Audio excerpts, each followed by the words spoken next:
Hello students, welcome back my YouTube channel गया शिक्षा दृष्टि। चलिए आज हम लोग संस्कृत पढ़ेंगे कक्षा 7 का अमृता भाग 2, अमृता द्वितीयो भाग। इसका प्रथम अध्याय के बारे में पढ़ेंगे, जो कि प्रथम पाठ है इसका वंदना। नमः तथा नमामि का प्रयोग, इस पाठ में हम नमः और नमामि का प्रयोग के बारे में भी जानेंगे। प्रस्तुत पाठ में संसार के सृष्टिकर्ता परमात्मा की वंदना विभिन्न पौराणिक श्लोकों में की गई है। ज्ञान का आरंभ परम प्रभु की स्तुति से ही हो, यह इस पाठ का लक्ष्य है ना। ज्ञान का जो आरंभ हम लोग करने जा रहे हैं संस्कृत के बारे में, इसलिए हम भगवान की स्तुति के कर लेते हैं, तभी हम इसका अध्ययन करेंगे। परमात्मा जगत के सभी कार्यों के संचालक तथा बिना मांगे सब कुछ देने वाले हैं, इसलिए सबका कर्तव्य है कि उनकी वंदना गान सहित करें। चलिए, तो हमारा कर्तव्य बनता है कि हम प्रभु के बारे में जानें, उनका गान करें। तो इस अध्याय के माध्यम से हम आज उनकी भक्ति करेंगे, उनके बारे में पढ़ेंगे।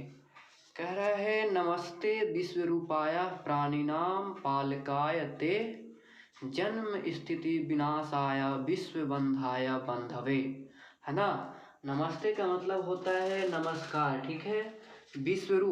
विश्वरूप कहने का मतलब समस्त संसार जिसका रूप वैसा ही हो, ठीक है। प्राणी नाम कहने का मतलब प्राणियों के लिए या फिर प्राणियों के द्वारा। पालकाय बोले तो पालन करने वाले के लिए, है ना, जो कि पालन करते हैं।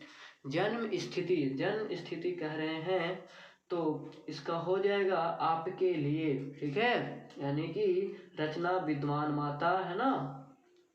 विश्वबंधवाय, तो विश्वबंधाय का हो जाएगा संसार के द्वारा वंदनीय के लिए। ये सभी का आपका शब्दार्थ पीछे दिया गया है। लास्ट में है बंधवे मतलब मित्र, यानी कह रहा है इस पंक्ति का अर्थ है समस्त संसार ही जिसका रूप है। क्या है? समस्त संसार, यानी कि पूरा संसार जिसका रूप है, प्राणियों के पालन करने वाले, है ना, जिसका रूप क्या है, पूरा संसार ही जिसका रूप है, और प्राणियों का क्या करते हैं, पालन करते हैं, उनको पालते हैं, रक्षा करते हैं। जन्म विद्वान तथा विनाश करने वाले, और उनको जन्म भी देते हैं, विनाश भी करते हैं। संसार के द्वारा वंदनीय आपके लिए नमस्कार है।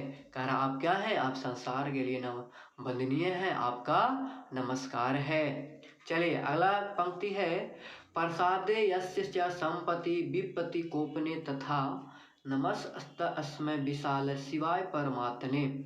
चलिए, प्रसादे कहते हैं, प्रसादे का मतलब होता है कृपा करना, ठीक है। यस्य यानी कि संपत्ति, ठीक है। यस्य मतलब जिसका हो जाएगा संपत्ति बोले तो धन, विपत्ति यानी कि संकट, कोपने क्रोध करने पर या क्रोध में, तथा यानी कि और या उस प्रकार से। नमस्तमय मतलब नमः प्लस तस्मय का रूप ऐसे मिले जुले है, जिसका संधि पिछोत नमः प्लस तस्मय होगा, उनको नमस्कार है, यानी कि नमस्तस्मय उनको और या उसको नमस्कार है। विशाला यानी बड़े, विशालकों के लिए, शिवाय मतलब शिव के लिए, ठीक है, या फिर मंगल के लिए। परमात्मा मतलब परमात्मा के लिए, ठीक है, परमात्मा मतलब परमात्मा के लिए। तो इसका अर्थ हो जाएगा जिसकी कृपा से संपत्ति, ठीक है, जिसकी कृपा से संपत्ति और क्रोध और विपत्ति आती है। कह रहा जिसकी कृपा से संपत्ति, क्रोध और विपत्ति आती है, उस विशाल परमात्मा शिव के लिए नमस्कार है। उस विशाल परमात्मा शिव के लिए क्या है, नमस्कार है। चलिए अगला पंक्ति पढ़ते हैं, ज्ञानम धनम सुखम सत्यम तपो दानमय मयाचितम प्रसादे यस्य लभते मानव अस्ता नामा श्यामा। चलिए, तो ज्ञान मतलब ज्ञान होता है यानी जानकारी, धन मतलब रुपया पैसा, ठीक है, सुखा मतलब सुख, है ना, सुख संपत्ति, तपा मतलब होता है तपस्या, दाना मतलब दान करना, याचितम बोले तो ना मांगा गया, ठीक है, दाना मतलब दान, और याचितम मतलब याचना नहीं करना।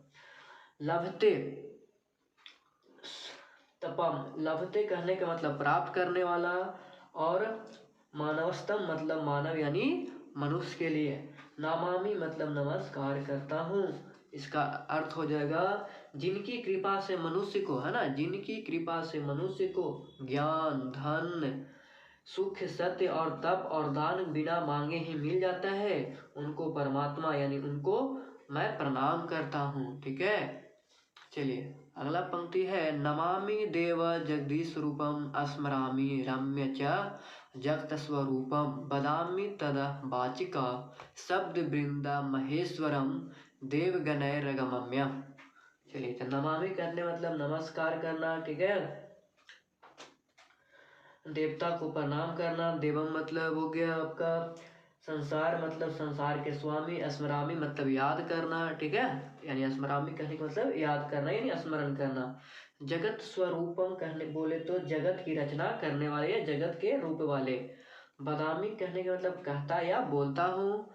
ठीक है, तद वाचक सर्वधनम उस देव को बोधक सब समूह को। ठीक है, महेश्वरम महान ईश्वर को। देवगणैरगम्य देवगणय अज्ञम का मिला जुला शब्द है। ठीक है, इसका संधि विच्छेद क्या हो जाएगा, देवगणय प्लस अगम्यम। इसका मतलब होगा देव समूहों द्वारा न प्राप्त करने योग्य। चलिए, इसका अर्थ हो जाएगा संसार के स्वामी रूप वाले, जगत के रूप वाले सुंदर देवता को प्रणाम करता हूँ। उस देव को बोधक समूह महान ईश्वर को जो देवगणों के द्वारा नहीं प्राप्त करने योग्य है कहता हूँ। यानी संसार के सबसे बड़े स्वामी को मैं क्या करता हूँ, याद करता हूँ, नमस्कार करता हूँ और उनको प्रणाम करता हूँ, जो कि देवता भी जिसे प्राप्त नहीं कर सकते हैं। चलिए, तो यह हमें आशा है कि आपको पंक्ति समझ में आएगा। इस पंक्ति का हमने शब्दार्थ भी लिख रखा है, जो कि आपको दिखा देते हैं। चलिए देखिए, आपका ये पहला पंक्ति है, तो इस पहला पंक्ति का शब्दार्थ यहाँ पे इस तरह से लिखा गया है। चलिए, यह है पहला पंक्ति आपका, नमामि विश्वरूपाय प्राणी नाम पाल के तज्जन्म स्थिता विस्नाय विश्व बंधाय बंधवे। इसका हो जाएगा, देखिए यहाँ पे पंक्ति नंबर 1 डॉट डॉट करके लिखा हुआ है शॉर्ट में। इसका अर्थ है पूरा समस्त संसार ही जिसका रूप है, प्राणियों के पालन करने वाले, जन्म विद्वान मानता तथा विनाश करने वाले संसार के द्वारा वंदनीय आपके परम पिता परमेश्वर के लिए क्या है, नमस्कार है। चलिए, सेकंड आपका है, सेकंड लाइन है, प्रसाद यस्य संपत्ति विपत्ति कोपने तथा नमस्तस्मै विशालाय शिवाय परमात्मे। इसका भी हमने लिख रखा है, ये आपका लाइन है शॉर्ट में किया हुआ पंक्ति को। और इसका अर्थ है, जिसकी कृपा से संपत्ति और क्रोध से विपत्ति आती है, उस विशाल परमात्मा शिव के लिए क्या है, नमस्कार है। चलिए, अगला का हो जाएगा तीसरा नंबर में, ज्ञानम धनम सुखम सत्यम तपो दानामि चातम प्रसाद यस्य लभते मानव अस्तः नमाम्यहम्। चलिए, इसका अर्थ हो जाएगा आपका, जिनकी कृपा से मनुष्य को ज्ञान, धन, सुख, सत्य, तप और दान बिना मांगे ही मिल जाता है, उनको यानी उस परमात्मा को मैं क्या करता हूँ, प्रणाम करता हूँ। चलिए, चौथा लाइन है, नमामि देव जगदीश रूपम स्मरामि रम्य च जगत स्वरूपम बदामि तदा वाचिका शब्द वृंदम महेश्वर देवगणैरगम्यम। चलिए, इस चौथा पंक्ति का अर्थ हो जाएगा आपका, देखिए इसका अर्थ हो जाएगा, संसार के स्वामी रूप वाले, जगत के रूप वाले सुंदर देवता को प्रणाम करता हूँ।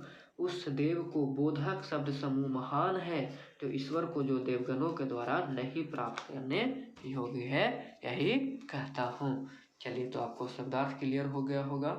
अब हम इसके आंसर क्वेश्चन की ओर बढ़ेंगे, क्योंकि कुछ ज़्यादा बड़ा शब्द ये आपका पंक्ति नहीं था, तो हम आंसर क्वेश्चन भी कर लेंगे। चलिए, तो देखिए आपका शब्दार्थ पीछे दिया हुआ, इसको आप याद कर लीजिए ताकि आपको समझने में आसानी हो। चलिए, व्याकरण है, संधि विच्छेद किया गया है, ठीक है, ये सब आप देख लीजिएगा। चलिए, यहाँ से अभ्यास है, तो ये पहले आपका मौखिक अभ्यास है, उच्चय बनता है, यानी कि ऊंचे स्वर में आपको इसको पढ़ना है। नमामि नमावा नमामा, बदामि बदावा बदामा, स्मरामि स्मराव स्मरामा। खमे है पालकाय पालकाभ्याम पालकेभ्य, विनाशाय विनाशाभ्याम विनाशेभ्य, विशालाय विशालाभ्याम विशालेभ्य। अब है श्लोकन स्वर गायता, यानी श्लोक को सस्वर गाइए, यानी कि अपने अच्छे से स्वर में, मीठा से मीठा स्वर में ये पूरा श्लोक को आपको पढ़ना है। तो आप खुद से कीजिए, हमने पढ़ के बता दिया है। चलिए तो फिर आंसर क्वेश्चन की ओर चलेंगे। पहला है फिल इन द ब्लैंक्स, यानी कि आपको इसको खाली स्थान को पूर्ति करना है। इसमें भरा जाएगा प्रसाद यस्य संपत्ति पीपति कोपेन तथा नमस्तस्मै विशालाय शिवाय परमात्मने। ये आपका बुक में भी है, आप देख सकते हैं। चलिए, नमामि देव जगदीश रूपम स्मरामि रम्यच तदाचार्य स्वरूपम। चलिए, इसका हो जाएगा बदामी तद वाचक शब्द वृंदवम महेश्वर देव गणरगम्यम। चलिए, अब उत्तराणी लिखता, अब इसका उत्तर लिखना है। चलिए, इसका उत्तर हम यहीं पे लिख चुके हैं। उत्तराणी लिख, यहाँ पे आप लिख सकते हैं, कॉपी में आप इसका नोट बना लीजिए, ठीक है। शिवस्य प्रसादात किम मिलति, कह रहा है शिव से हमें क्या प्रसाद मिलता है। तो शिवस्य प्रसादता संपत्ति मिलती है, यानी कि शिव से हमें प्रसाद के रूप में क्या मिलती है, संपत्ति मिलती है। कस्य कोपेन विपत्ति लभते, यानी कौन क्रोधित हो जाते हैं तो विपत्ति आती है। शिवस्य कोपेन विपत्ति लभते, जब शिव क्रोधित हो जाते हैं तो क्या होता है, विपत्ति आती है। जगत कृत दृश्यम अस्ति, जगत किसके प्रति आशित है, जगत रम्य अस्ति, जगत क्या है, भगवान के प्रति आशित है। संसार से विनाशः कः करोति, संसार का विनाश क्यों होता है।